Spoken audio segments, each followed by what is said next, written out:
What's up, everybody? This is Jeff Moore, currently serving as the CEO of ICE. And before we jump into today's episode, let me take a moment to introduce Jane, the clinic management software and EMR that so many of us in the ICE community use and practice. Change is a normal part of clinic life. Maybe you're expanding your team, introducing new offerings, or growing your client list. As your clinic evolves, it's important to have an EMR that not only supports those changes, but also grows with you. Jane's new Balance, Practice, and Thrive pricing plans offer flexibility, allowing you to easily switch from one plan to another depending on your current and future needs. There's no long-term commitment either, just simple month-to-month payments that let you focus on running your clinic. And with every plan, you get features like one-on-one telehealth, email appointment reminders, and unlimited support. Visit jane.app/pricing to find a plan that fits your needs starting at $39 a month here in the US. And when you're ready to get started, use the code ICEPT1MO to sign up for a 1-month grace period on your new account. Thank you so much and enjoy the show.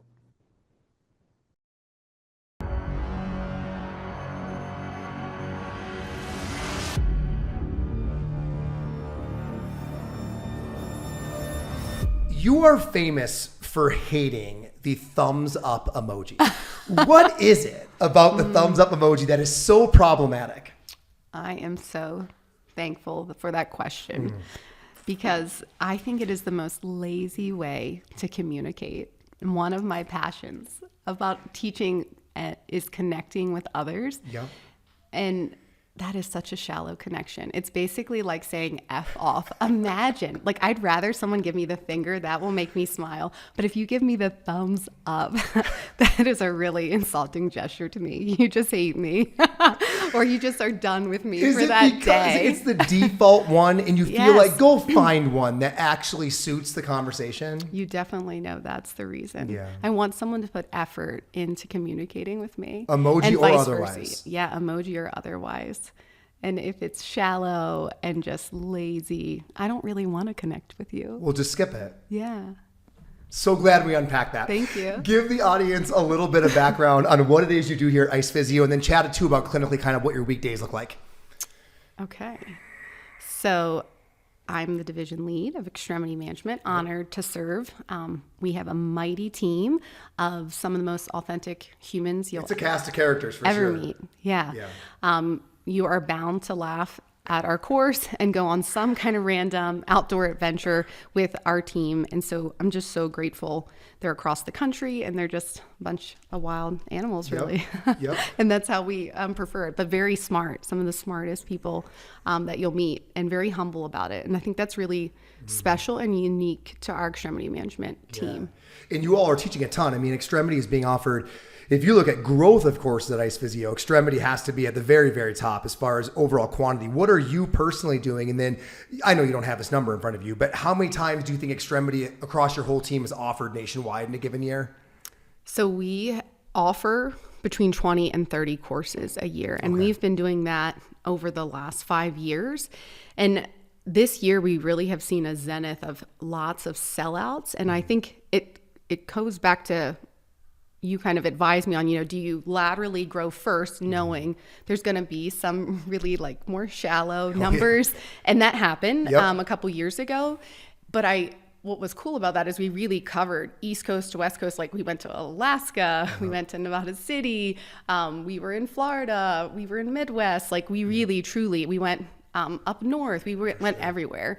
And it's been really cool to just see the growth. But I don't even think it's just that we laid that lateral groundwork where we had this major influx of courses available, but just the team to get the diverse views of the team members. Because each one of the extremity management faculty have like different passions. Like Holiday loves running, and we have Hannah and Andrew loving climbing, and older adults, like even loving different folks across the lifespan. Our course is really cool and unique is that we really bridge all stages and ages.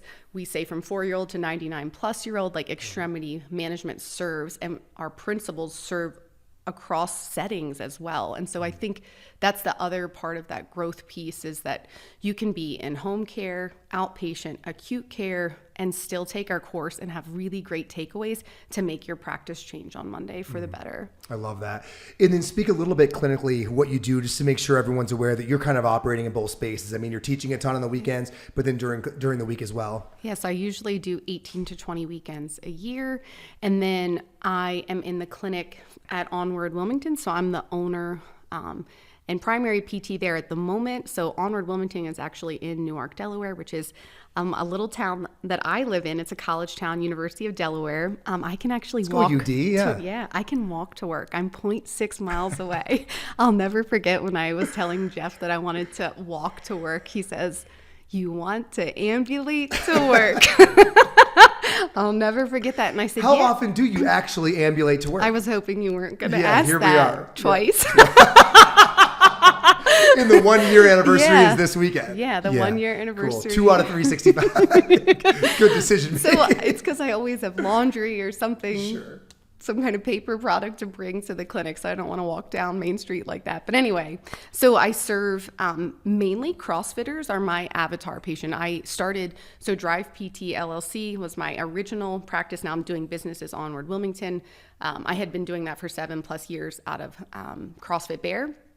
And so obviously I got a lot of CrossFitters at that time, but it's since really grown since being a part of Onward to see weightlifters, not so outside of the fitness athlete space, people that are really struggling with chronic pain when the medical system has failed them. So where they have thought, I'm going to live with this back pain, this shoulder pain, this knee pain forever.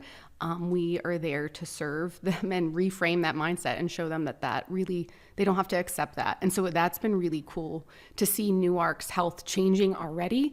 Excuse me. And numbers have grown, and that's been really cool. And we're hoping to grow into actual Wilmington, which is our little city. How many clinics do you think, if you look out 5 years like that? And we always tease your great homeland of Delaware, but like, what do you see like 5-7 years out? What do you think is sustainable in that area for clinics? The great state that everyone forgets about. Just for the record, I wanted to make that clear. I see 2 to 3 happening. Definitely 2 in the 5-year mark, and then the 7 to 10 year mark. I hope to have one at the beach, because that's our little secret gem, and my favorite place to be is by an ocean. So I hope to do that in the next 10 years. And what you always say is, if you want to go fast, you go alone. If you want to go far, you go together. And that's what really made me want to transition to Onward and get really excited about it, because I don't want to just be in a box alone, and you can only see so many people as yourself. Like, I want to train others up. Like, that's my new passion, train other folks up to really serve the community, like where I am in Newark and beyond in Delaware, for the better. So with that fitness forward, holistic spin on it. Love it. Awesome. Okay, let's jump into the course. So Extremity is such a crazy popular course right now. Like, if you look at our sellouts at ICE, it is at the very, very top. Like I said, both volume and then amount of people per course. Like, it's just everybody wants in that class right now. And I think it's because of what you all have put in there and how much and the quality of it. Can you just maybe give the listeners like a high level overview? What do those couple days look like? And then let's dive in, because I know we have some things around sort of acute management we want to chat about. So high level overview is we cover the whole body in one weekend, which is wild. So day 1, Saturday, we cover the shoulder, elbow, wrist, hand. And then day 2 on Sunday, the hip, knee, ankle, foot. And so we are covering best practice management in all those areas of the body. And on Monday, you are taking away strategy and framework to literally change the human you're treating across the lifespan, right? 4-year-old to 99+-year-old. And what's neat about each day also is there's a foundational lecture. So day 1, we talk all things dosage. That's really the underpinning of our course, and kind of the magic to simplify your dosage, to do less better, that it's not about fancy exercise, it's about dialed dosage. And then day 2 is all things tendinopathy literature, which is really changing every year. And with emergent data of how to do that better. And so that's another highlight. And that's like an hour lecture that we start with on day 2. So I think folks are really drawn to those 2 lectures in particular, and then the simplistic framework that they can take to their clinic on Monday. Sweet. And that's like our most consistent feedback, that they have changed something for the better. And that's what gets our job. Like why it's so freaking rad and exciting is they'll say like, oh my goodness, I did this and this really helped this patient that I was struggling with, this mobilization, and or I changed this dosage and now this result happened for this rotator cuff tendinopathy. And like those are the things that spur you on to know like, wow, this is really rad. For sure. Yeah. And I think you said 4 to 99 plus, and like that's why when people ask, it's so hard with extremity, because other areas, well, which one should I take? Well, who do you want to serve? I want to serve pelvic. Well, then it's obvious, but they're all in silos. Everyone needs to take extremity because literally all of those people are managing these issues. And so I think that's another reason why it's just become such a cornerstone piece of our overall curriculum. We're definitely siloless. And this year in particular, we've seen a lot of DCs taking our course. Like, love that. We had a whole team come in Santa Cruz of 6 folks. It was so wild and so neat. Just the want to collaborate. And like, we can't do this alone. We have to do it with other healthcare professionals. And so that's been cool. More in OTs and DCs in particular, I've been really jazzed to have at our course. I love that. Okay. So much content over the weekend, literally covering all the major joints, all the major issues. But one thing you and I were chatting about and just talking about which of these things can we dive into to really bring maximal value to our listeners. And you were like, I really think if you look at where you get pushback and where you think we need to take a very assertive step forward is in this like acute injury management, shifting from RICE to peace and love. Can you frame that for our listeners? You know, what are we talking about there? And then let's kind of walk through how to do it. Yeah, sure. I'll provide like a big overview of what peace and love is first, and then we can kind of unpack where the challenges are on the weekend and how we kind of address those challenges. So Peace and Love was an editorial article that came out in British Journal of Sports Medicine in 2020 by Dubois and Escolar, which I have a little tangential story to tell about. Send it. I had been saying for 2-ish years, like, Du Bois and something really bad for the second last name. And this participant one time calls me and he's like, hey, Lindsey, he's like, do you mind me telling you like some feedback about your pronunciation? And I was like, yeah, sure. Totally. And he's like, it's French. It's Dubois. And, you know, from then on out, I'm probably still botching it. But better. But it's better. Dubois and Escolar. People that are French speaking, I apologize for that botchery. But anyway. Wow, that was 5 years ago already. That was 2020. Wild? That is wild. Please keep that on your radar and in the background of your minds as we undertake this, because each weekend it's very much new to so many folks and really challenged. So here it is. So instead of doing RICE, rest, ice, compression, elevation, or even the PRICE, protect, rest, ice, compression, elevation, which everyone's on board with, like our high schools, our colleges, our sports teams, right? They're like, okay, yeah. But then peace and love was this new paradigm shift to say, let's still protect. Sure, that's P in peace. E, elevate. We're still going to elevate when there is swelling in any area of the body. Sure. A, this is the one that gets people. A in peace is avoid anti-inflammatories and ice. C, so C is compression still. We're going to compress and control edema. And then E is educate. Yeah. And then that's the first like 1 to 3 days. And then the love piece, which you know, load is our love language. If you've taken extremity management, you know that is like one of our pinnacle isms, extremity isms. Yeah. You're going to want to give the soft tissues love. So you're going to want to load that tissue. O is optimism. So you want to really help. We'll get into that more, but dosing optimism for that person's recovery. And then V is vascularization, get the main pump pumping. And then E is exercise, impairment-based exercise that is really directed at what is impaired for that individual human. And just to be clear for the listeners, the authors in 2020 were developing this framework as an update specifically for acute. Did they say soft tissue injuries or just acute injuries in general? Or did they kind of focus on like soft tissue, ankle sprains, these kind of things? Yeah, so they start out by saying soft tissue injuries are complex. Yep. And so this, instead of like going right to automatically ice and RICE, and there's everything. There's PRICE, there's police. They were saying so many of those in things. Acute management, we are really doing poorly, and we're seeing ongoing like subacute and chronic injury still, and it has a lot to do with that initial management strategy. And so this is like the call to action to say, can we improve the rehab continuum of soft tissue injuries by doing it better from the beginning? I love that. Yeah. Okay, so where do you get the primary pushback? Because like you said, the problem with something like rice is it's so universally adopted that when you start saying we're going to do something different, there's going to be people that have been like, hey, look, that's been working for me for, 10 years, 20 years. Of all of those letters, of which there are plenty, where do people get a little bristly? Like, hold on, I'm not feeling that at all. A little bristly, huh? A little bristly. Yeah. The A.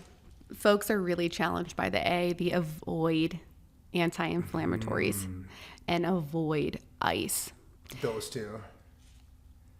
So when I unpack that letter and kind of tell folks this new recommendation, I always also add, when I was in PT school 15 years ago plus, we were actually taught to prescribe 800 milligrams of ibuprofen for soft tissue injuries. Like that was a foundational thing we were taught. Yeah. And so I acknowledged right away, like, this is tough. Like this is a big paradigm shift. And if you were a volleyball player in college and you would ice bucket your ankle to get back into the game and tape it up and take ibuprofen, this is a challenge. So I kind of raise my hand and say, like, I know firsthand that this is a tough one to swallow if your process has always been the rice and the price and you've seen success and you've taken ibuprofen. So I totally get it. But, and it comes with a big but, we have to change with the changing tide. Yeah. And I tell them too, we have to smoke our own dope. Yep. It's not just like this piece of paper from British Journal of Sports Medicine telling us to peace and love. If we have a soft tissue injury, we have to be willing to, what Alan always says, smoke your own dope. You can't take NSAIDs and ice and then try to sell your patient on don't take NSAIDs and ice. Yep. And so there's always this moment in the room where we kind of pause and it's like, are you willing to make this shift? And I kind of share always a little story with them about when you make the shift, like you'll see the change, you get better faster. Mm-hmm. What's the rationale? So when they push back, when these authors, I guess, were spurred on to develop this paper in 2020, why? What is the emergent evidence saying? Why are we not doing anti-inflammatories? They sure seem to make you feel better. Why are we not, what's behind all of this? So we're really, when we opt for ice and we opt for NSAIDs, we're really interrupting the body's natural healing process. We are retarding, slowing the healing process. We want, like, those inflammatory chemicals are coming in for a reason, right? Yep. And then we need movement to pump them out. And what happens when you take NSAIDs or ice, it slows all of that. Mm-hmm. So that natural process doesn't happen. And then we at ice, it's really natural to us to like say, of course, you don't just have complete rest. But for a lot of society, rest is still the primary thing after injury that they accept. And so that's probably the other part of kickback is they think like, oh, I need to lay down, I need to take NSAIDs and ice and just lay there and it's going to get better. And that's like a 2 strikes against the body. Like it is catabolic for the body to have complete rest. It breaks down not only muscular tissue, but bony tissue, tendon tissue. It moves us in a very wrong direction. Relative rest, right? Maybe we don't hammer that one joint, but we move the rest of the body to promote healing. Yep. So 2 big shifts here. The first one is moving away from some of the things that decrease blood flow to the area or decrease what's in that blood flow. So moving away from ice, moving away from anti-inflammatories. That's kind of one big shift on its own. Then the other one is avoiding rest and actually loading probably earlier and more often than most folks are used to. These are the 2 primary foundational kind of shifts. Yes. What's the optimism all about? I mean, I'm always on board for that, but. So I think if we take a little step back to peace, when we are, so protect, elevate, avoid, right? Anti-inflammatories and ice, compress, education. So the E in peace, folks that have just been injured, and whether it's an athlete, a mom that sprains her ankle, or someone that's like hunting something they like really enjoy in their life, and all of a sudden they can't do it. And their system goes into this sympathetic drive, like, oh my gosh, now I can't play. Oh, I'm not going to be able to do this. Oh, I'm going to miss work. And they are like up here. And so that E piece, that like education, drops that high sympathetic state down to, like, okay, you just gave me education about natural healing timeframes. You just gave me education about what I can do about this. You just gave me strategies that you're going to help me do. And so that lowers that sympathetic state to a more like calmer, better locus of control state. And then that's when like the optimism piece, the love, start loading, and then they can become optimistic about it because you've already educated and given them some strategies that in real time they're using those strategies. Like, you give them freedom to move what's safe and what's not right now. Like, if you just fell on your shoulder, you don't like go lift overhead. Right? But maybe you give some kind of movement. Maybe it's active assisted range of motion, and it's when you're walking, just swing your arms naturally. Maybe you don't pick up your kiddo on that side for a week, but you're going to get back to that. So there's like this education and optimism really play hand in hand, and you can't really dose optimism until you've shown them some strategy and shown them some change in real time of what they have control over through your education and just some like active movement strategies. Yeah.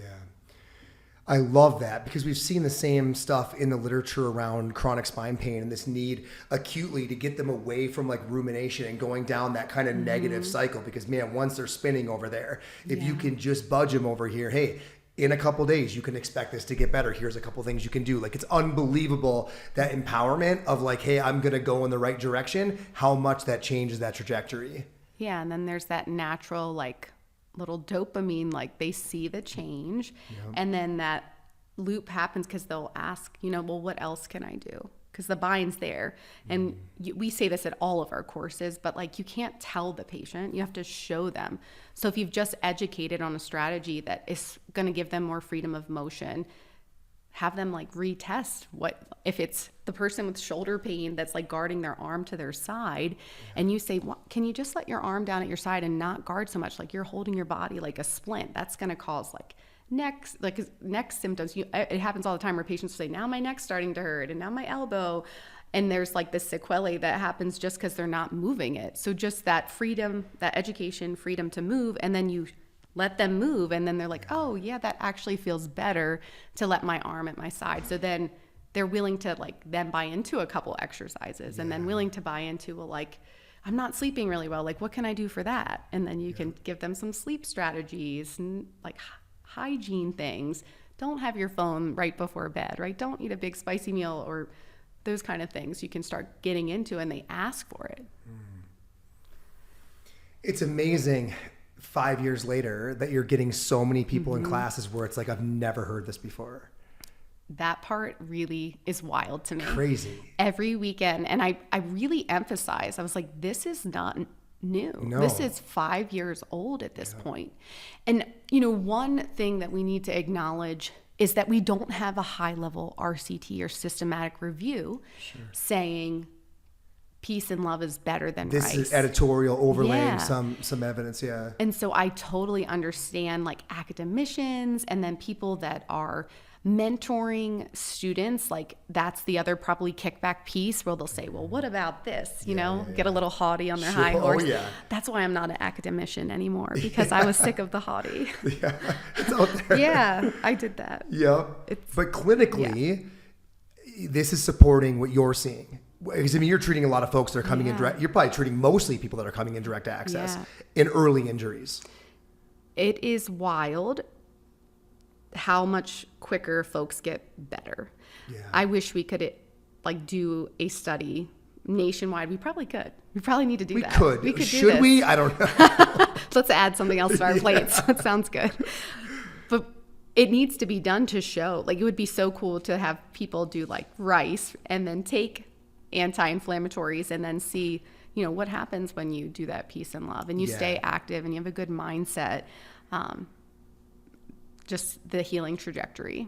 And it has to be said, like, there's another piece of simply the avoidance of the side effects of things like non-steroidal anti-inflammatories, which are not insignificant. I mean, when you look at some of the data of heart challenges and GI challenges, like this is pretty, I'm not saying risky stuff, but boy, if you could avoid it, that would be great. Even if the outcomes were the same, just avoiding some of the negative side effects of taking some of these meds is a win out of the gates, you know?